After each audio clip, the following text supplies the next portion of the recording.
हरे कृष्ण हरे राम भक्तजनों। आज हम वैशाख मास महात्म्य का 24वां अध्याय श्रवण करेंगे। श्रुतदेव जी बोले, हे राजन, इन सब पुण्यवर्धनी तिथियों में शुक्ल पक्ष की द्वादशी संपूर्ण पाप नाश करने वाली है। जिसने इस द्वादशी का सेवन नहीं किया, उसके दान तप और उपोषण व्रत आदि करने से क्या फल है, इष्टापूर्त से क्या फल है। जो फल गंगा पर ग्रहण के समय सहस्त्र गोदान करने से मिलता है, वही वैशाख मास में द्वादशी के दिन योग्य ब्राह्मण को अर्पण करने से होता है। गंगा में दुर्भिक्ष के समय प्रतिदिन करोड़ों मनुष्यों को भोजन कराने से जो फल मिलता है, वही द्वादशी के दिन एक ब्राह्मण को भोजन देने से मिलता है। जो शुक्ल पक्ष की द्वादशी के दिन एक चुटकी अन्न भी सुपात्र ब्राह्मण को देता है, उसे कोटि ब्राह्मण भोजन का फल मिलता है।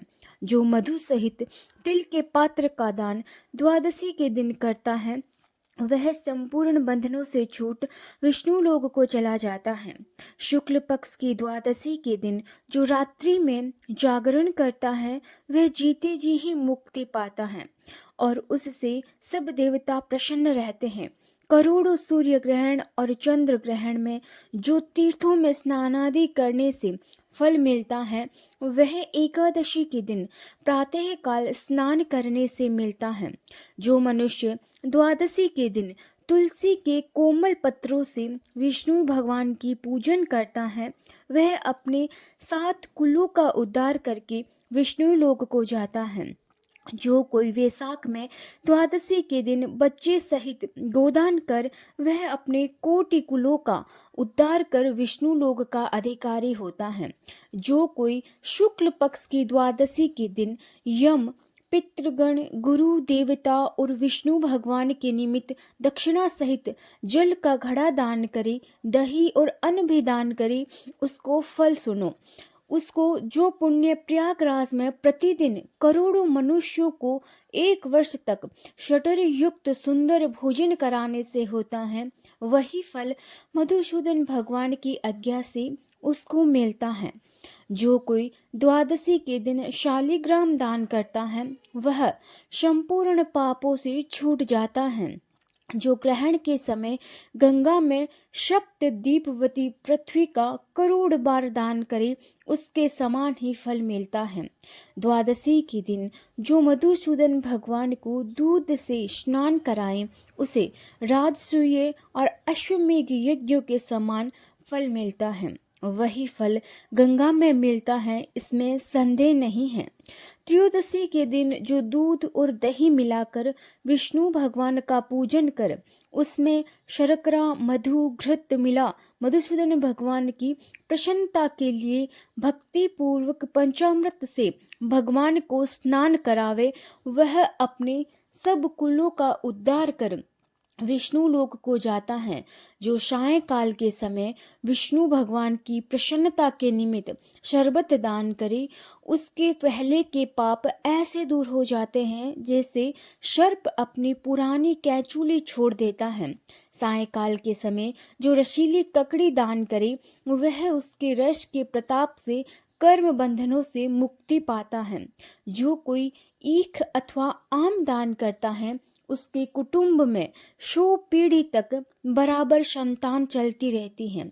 जो द्वादशी के दिन सायंकाल के समय चंदन आदि दान करे, वह आने वाले व्याधियों से सदैव मुक्त रहता है। हे राजन, द्वादशी के शुक्ल पक्ष में जो कुछ भी पुण्य किए जाते हैं, वह अक्षय फल का दाता होता है। हे राजन, इसकी प्रख्याति क्यों हुई, यह भी मैं तेरे सामने कहता हूँ। इसके सुनने से संपूर्ण पाप दूर हो जाते हैं और अत्यंत मंगलकारी हैं। प्राचीन समय में कश्मीर देश में एक देवव्रत नाम का ब्राह्मण हुआ था। उसकी मालिनी नाम की एक पाप रूपी पुत्री हुई। वह कन्या सत्यशील नाम के एक बड़े विद्वान ब्राह्मण से ब्याही गई। विवाह करके वह अपने यमन नाम देश को चला गया। वह रूप यौवन संयुक्ता कभी भी पति की प्रिय न हुई और वह निष्ठुर उससे सदा द्वेष रखे, उसके अतिरिक्त किसी से भी कुछ द्वेष न रखे। अपने पति पर क्रोध कर वशीकरण करने की इच्छा से उसने अन्य स्त्रियों से पूछा जिनको पहले उनके पतियों ने त्याग दिया था। तब वह बोली, तेरा पति वशीभूत हो जाएगा, हमें अच्छी तरह विश्वास है। हमने तो वशीकरण की औषधि से अपने पति को वश में कर लिया। तू योगिनी के पास जा, वह सुंदर औषधि दे देगी। तू सोच विचार मत कर, तेरा पति तेरे दास के समान हो जाएगा। तब हे राजन, वह उनके कथा अनुसार योगिनी के मंदिर में जा योगिनी को अत्यंत प्रसन्न करने लगी तथा वह दुराचारिणी बहुत शीघ्र ही उस कुटी में पहुंची जहां 100 स्तंभ बने हुए थे। वह कुटी बहुत लंबी चौड़ी कांतिमान थी। उसके चारों ओर झालरदार कपड़ा लगा था जिससे गोटा किनारी लगा हुआ था। बड़ी बड़ी दीवारों में चारों ओर सफेदी हो रही थी। दीपक जगमगा रहे थे। ऐसे शोभायमान स्थान में विराजित सेवा करने को आने वाले को देख रही थी। रुद्राक्ष की माला से जप कर रही थी। इस प्रकार योगिनी से जब उस स्त्री ने प्रार्थना की तब योगी ने प्रसन्न हो मन को शोभ कराने वाले मंत्र बतलाए। तब उसने नमस्कार कर पैर की हीरों से जड़ी हुई अंगूठी जो बहुत चमक रही थी भेंट की, जिसमें सुंदर जड़ा हुआ सुवर्ण सूर्य की कांति के समान प्रकाश देता था। पांव की अंगूठी देख योगिनी अत्यंत प्रसन्न हो गई। पति के अपमान से व्यथित हृदय का वृतांत जान हित की बात कहने लगी। वह रक्षा चूर्ण संपूर्ण प्राणियों को वश में करने वाला है। यह चूर्ण अपने पति को दे उसकी ग्रीवा की रक्षा करना, तो तेरा पति तेरे वश में हो जाएगा और किसी के पास न जाएगा तथा ऐसे दुष्चरित्रों को देखकर भी कुछ नहीं कहेगा। वह उस चूर्ण को लेकर अपने घर आई और संध्या समय दूध में मिलाकर वह चूर्ण पति को दे दिया और ग्रीवा की रक्षा कर दी, कुछ विचार न किया। हे राजन, उस चूर्ण को पीने से उसे क्षय रोग हो गया, जिससे वह दिनों दिन क्षीण होने लगा और उसके गुहा स्थान में दुष्ट घाव होने से कीड़े पड़ गए। जब कुछ दिन में पति की ऐसी दशा हो गई तो वह दुष्ट पुंचली इच्छा पूर्वक विचरने लगी। तेज क्षण हो जाने से व्याकुल इंद्री वाला वह पति रात दिन त्राही त्राही पुकारने लगा और बोला कि हे शोभने, मैं तेरा दास हूँ, मैं तेरी शरण में हूँ, मेरी रक्षा कर, मैं पर स्त्री की इच्छा नहीं करता हूँ।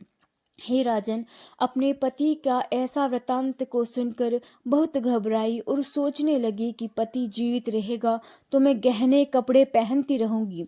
ऐसा सोच दौड़कर वह योगिनी के पास गई और उससे सब वृतांत कहा। तब उसने पहली औषधि की दाह शांत करने के निमित्त दूसरी औषधि दी। औषधि के देते ही तत्क्षण उसका पति स्वस्थ हो गया, जिससे पहले चूर्ण से उत्पन्न हुआ दाह इससे शांत हुआ। तब से पति घर में ही रहता था और उसके वशीभूत हो गया। घर के काम के बहाने से उपपति घर में आकर निवास करते। इसी प्रकार सब जाति के व्याभिचारी मनुष्य घर में आते रहते, परंतु उस स्त्री के आगे कुछ भी कहने की शक्ति न थी। इसी पाप के कारण उसके शरीर में भयानक पाप नाशक कीड़े पड़ गए। उन कीड़ों ने उसकी नाक, जिह्वा और दोनों कानों को छेद कर दिए। स्तन कट गए, अंगुलियों को ठोंठ बंध गई और पाँव में लूली हो गई। ऐसे कष्ट भोग कर अंत में देह त्याग कर नरक भोगने लगी तथा 15 सहस्त्र वर्ष तक ताम्रभांड नामक नगर में दग्ध होती रही। फिर 100 जन्म तक बार बार कुत्ते की योनि में पड़ी। नाक कट रही है, कान फटे हैं और मस्तक में कीड़े पड़ रहे हैं। पूंछ कट गई है, टांग लंगड़ी हो गई है। इस दशा में वह घर घर घूमती थी। पीछे शोवीर देश में पद्मबंधु नामक ब्राह्मण की दासी के घर कुतिया बनी और अत्यंत दुख से व्याकुल, कान टूटे, नाक कटी फटी और पूंछ छिन्न भिन्न, मस्तक में कीड़े भरे रहते तथा योनि में भी कीड़े पड़े रहते। इस प्रकार उस जन्म में भी अनेक क्लेशों को सहन करती थी। देव योग से जब कर्म फल पूरा हो गया तो वैशाख में मेष की संक्रांति में शुक्ल पक्ष की द्वादशी के दिन पद्म बंधु का पुत्र नदी में स्नान कर पवित्र हो गीले वस्त्रों से घर आया। वहां तुलसी स्तंभ के पास उसने अपने चरण धोए। उसे स्तंभ के नीचे वह कुतिया सो रही थी। अतः सूर्योदय से पहले वह कुतिया उस चरणों के धोए जल में लेट गई, जिससे उसके अब अशुभ कर्म तत्काल नष्ट हो गई और पूर्व जन्म की याद हो आई। अपने पूर्व जन्म के किए कर्मों को सोच सोच कर त्याप से व्याकुल होकर बेचारी करुण स्वर में त्राही त्राही करने लगी और भय से व्याकुल हो उस मुनि से अपने कर्मों का वर्णन करने लगी कि मैंने अपने पति को विष दिया, फिर अनेक प्रकार की दुष्चरित्र की। हे ब्राह्मण, जो कई धर्महीन दुराचारणी स्त्री अपने पति को वश में करती हैं, वह मेरी ही भांति ताम्रभांड नामक नगर में डालकर तपाई जाती हैं। पति ही नाथ है, पति ही स्वामी है, पति ही देवता है। उसके संग अनर्थ करके स्त्री सुख कैसे पा सकती हैं? जो कोई अपने पति को दुख देती है, वह 100 जन्म पर्याप्त कुत्ते की योनि पावे और शरीर में असंख्य कीड़े पड़ जाते हैं। अतः हे ब्राह्मण, स्त्री को उचित है कि वह सदा अपने पति की आज्ञा को माने। मैं तुम्हारे सन्मुख खड़ी हूँ। यदि तुम आज मेरा उद्धार कर दो तो फिर मुझे नीच योनि नहीं मिलेगी। हे ब्राह्मण, मैं बड़ी दुष्टा, दुराचारिणी और खोटी हूँ। अपना सुकृत मुझे देकर मेरा उद्धार करो। वैशाख शुक्ल पक्ष में पुण्यों को बढ़ाने वाली द्वादशी के दिन स्नान दानादि अन्न भोजन आदि जो सुकृत आपने किए हैं, वह मुझे दे दो। हे ब्राह्मण, इस सुकृत के प्रभाव से मेरी मुक्ति हो जाएगी। हे ब्राह्मण, द्वादशी के दिन जो मनुष्य घर में स्नान कर ले तो उसे संपूर्ण तीर्थों का फल मिल जाता है। इसमें संदेह नहीं है। द्वादशी के दिन जो तप, दान, यज्ञ, होम, वेदादि पूजन किया जाए, उसका अक्षय फल मिलता है। ऐसा फल तुम मुझे दे दो। जो लोग द्वादशी के दिन उपवास करते हैं और त्रयोदशी के दिन पारण करते हैं, उसी फल से अवश्य ही उन्हें मोक्ष मिलती है। हे महाभाग, हे दीनवत्सल, मैं दीन हूँ, मेरे ऊपर दया करो। जनार्दन भगवान दीनानाथ हैं, जगतपति हैं और तुम्हारे भी नाथ हैं। ऐसे भगवान के जन भी वैसे ही होते हैं, क्योंकि जैसा राजा वैसी ही प्रजा होती है। हे यमलोक के मार्ग को नाश करने वाले, मैं अत्यंत दुखी हूँ, मेरी रक्षा करो। मैं दीन वत्सल, मैं तुम्हारे द्वार पर रहने वाली दीन कुतिया हूँ। यह तिथि सहस्त्र ब्रह्म हत्या, गो हत्या और करोड़ों अगम्य गमन से उत्पन्न हुए दोषों को नष्ट कर देती हैं। हे महामुने, इस तिथि में आपने जो महापुण्य किया है, वह मुझे देकर मेरा उद्धार करो। मैं बड़ी दीन हूँ, व्याकुल हूँ, मेरी रक्षा करो। और अंत में, हे द्विजवर, मैं तुमको नमस्कार करती हूँ। ऐसे वचन सुन वह मुनि पुत्र कुतिया से बोला कि हे कुतिया, अपने किए हुए कर्मों के सुख दुख रूपी फलों को प्राणी भोगता है। हे दुराचारणी क्षुद्र, क्या करेगी जिसने रक्षा चूर्णादि द्वारा अपने पति को वशीभूत किया।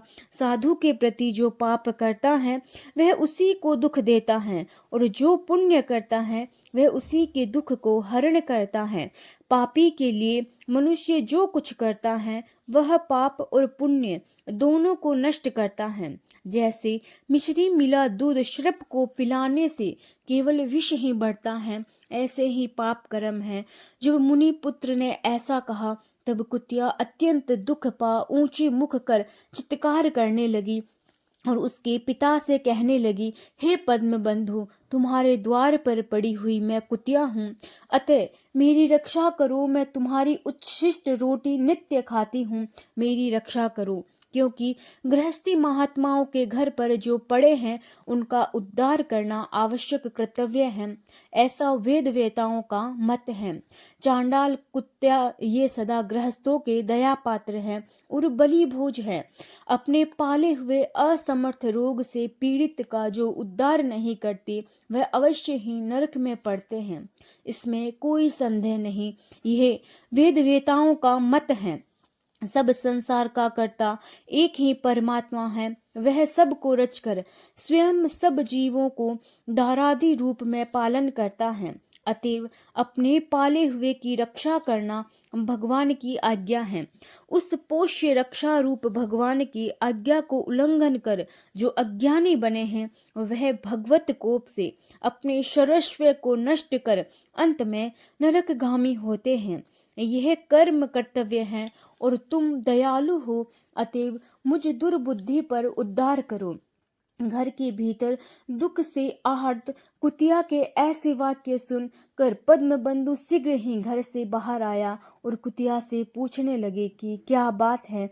तब पुत्र ने सब कथा वर्णन की तो अपने पुत्र के वचन सुन विस्मित हो कहने लगे, मेरा पुत्र होकर तूने ये क्या कहा। हे पुत्र, साधुओं को ऐसे वाक्य कहना अनुचित है।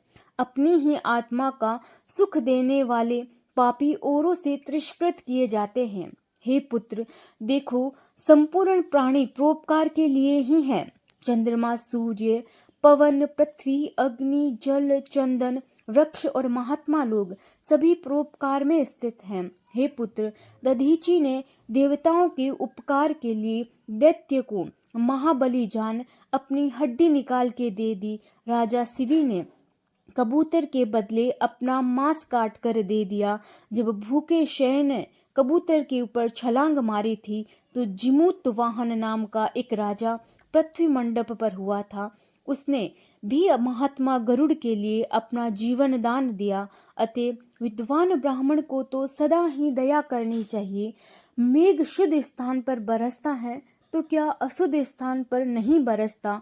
क्या चंद्रमा चांडाल के घर प्रकाश नहीं करता। इसीलिए बार बार प्रार्थना करती हुई इस कुतिया के दुख को अपने पुण्य के प्रभाव से दूर करूंगा। जैसे कीचड़ में फंसी गौ को निकालते हैं, इस प्रकार पुत्र को समझाकर स्वयं पद्म शर्मा ने प्रतिज्ञा की कि हे कुतिया, मैं तेरे निमित्त द्वादशी के दिन का पुण्य देता हूँ। तू अपने सब पापों से छूट विष्णु लोक को जा। इतने कहते ही हे राजन, वह कुतिया अपने जीर्ण शरीर को त्याग दिव्य वस्त्र आभूषण पहन सो सूर्यों के सदृश प्रभाव वाली सावित्री के समान हो ब्राह्मण से आज्ञा मांग दसों दिशाओं में प्रकाश करती हुई चली गई। स्वर्ग में अनेक प्रकार के महाभोगों को भोग पृथ्वी पर नारायण भगवान के अनुग्रह से वैशाख शुक्ल द्वादशी के प्रभाव से उर्वशी नाम की श्रेष्ठ अंगों वाली देवताओं की प्रिय अप्सरा हुई, जिससे योगी जन योग द्वारा प्राप्त करते हैं। ऐसे अग्नितुल्य प्रकाशित श्रेष्ठ परमार्थ रूप को प्राप्त कर वह संत जन भी मोहित हो जाते हैं। उसी रूप को कुतिया ने प्राप्त किया। तत्पश्चात पद्म बंधु ने मधुसूदन भगवान की प्यारी पुण्य बढ़ाने वाली इस तिथि को संसार में प्रख्यात किया। करोड़ों सूर्य ग्रहण और चंद्र ग्रहण से भी अधिक पुण्य रूपी और सब यज्ञों से अधिक ऐसी यह तिथि ब्राह्मण ने तीनों लोकों में सिद्ध करवा दी। हरि शरणम हरे कृष्ण हरे राम।